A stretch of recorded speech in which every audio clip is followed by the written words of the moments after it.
I recently got to spend some time on the hallowed waters of Spruce Creek, Pennsylvania, with old friend and fly fishing mentor Phil Gay. He's the one guiding in this shot. When we arrived, conditions were beautiful for late fall, and Phil was quick to realize fish were coming up in response to a modest blue quill hatch. Yes, there are some that hatch in the fall, not just in early spring. The following morning found Phil tying a really cool wingless Blue Quill Variant at the breakfast table. It's one of those patterns that has everything it needs, but nothing it doesn't. Phil ended up tying a bunch in size 16 and 18. Both sizes seemed to work well, even when fish weren't actively rising. Phil's tying sequence is a little different than mine, but I think the end result is very similar. His hackle is a fair bit lighter in color and has more of a tan tint to it than mine does. So here it is, a super simple and effective Blue Quill Variant.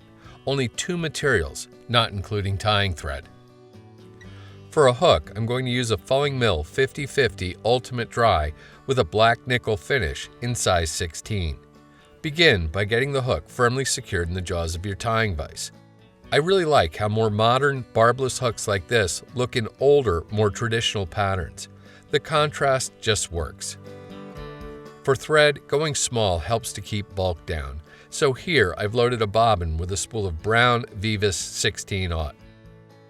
Get the thread started on the hook shank, leaving an eye-length space behind the eye. Make sure to leave a tag that extends back from the hook at least 4 inches. When you reach the hook bend with thread wraps, resist that ever so strong urge to cut the excess tag off. The tail and hackle for this fly come from the same medium dun cape. This is the vintage one that Phil Gay used. Its color is just spectacular. Although I do have a fairly close match, I really like Phil's better. For the tailing material, I've plucked one of the larger feathers from the outside edge of the cape with reasonably long, stiff, straight fibers. Pull a half dozen or so fibers down, perpendicular to the stem, and while holding their tips, pull the stem away to strip the fibers free.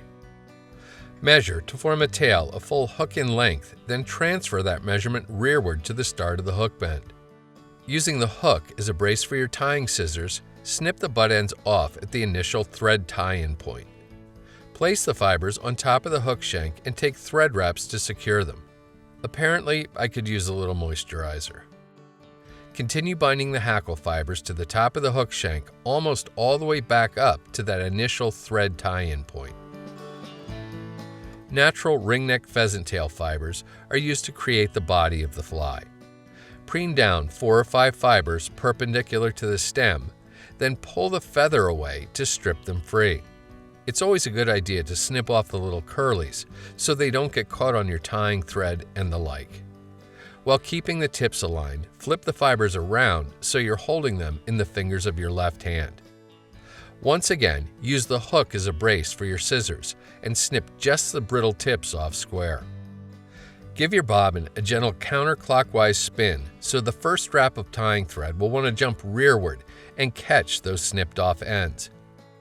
Bind the fibers to the top of the hook shank all the way back to the base of the tail. Leave your thread right there and start taking touching wraps with the pheasant tail fibers up the hook shank but behind your tying thread. This will help keep the fibers sandwiched together as you wrap. The wrap fibers should form a good-looking, lightly tapered body on the fly. When you reach the initial tie-in point, take a few more wraps of tying thread to firmly anchor the pheasant tail, then reach in with your scissors and snip the excess butt ends off close. Get hold of that extra long thread tag with either your fingers or hackle pliers and begin making open spiral counter wraps with it over top of the pheasant tail body. These wraps will markedly increase the fly's durability. Secure the tag with wraps of tying thread, then snip the excess off close. Go back to that same hackle cape you used for the tail, and this time look for a feather with fibers appropriate in length for the hook size. This one looks to be a perfect size 16. Only when I've determined that the feather has fibers of the correct size will I pluck it free from the cape.